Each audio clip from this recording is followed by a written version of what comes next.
How to add weather widget in your Windows. Hello guys, this is Atticus and welcome back to another tutorial video. In today's video, I will be showing you guys how you guys can add a weather widget in your Windows. So before we begin, if you're new to our channel, head down below and hit the subscribe button so you don't miss out on our future videos. Also press the bell icon so you get notified whenever we release a new video. Now let's dive right in. First, open up your settings.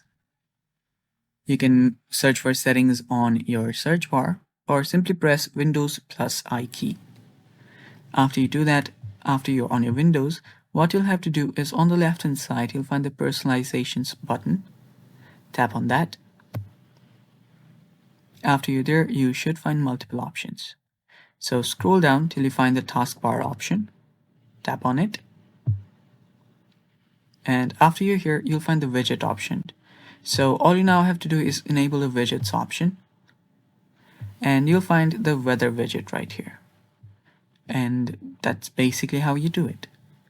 And that's all for today's video. Thanks for watching. Stay tuned for more and bye-bye. Take care.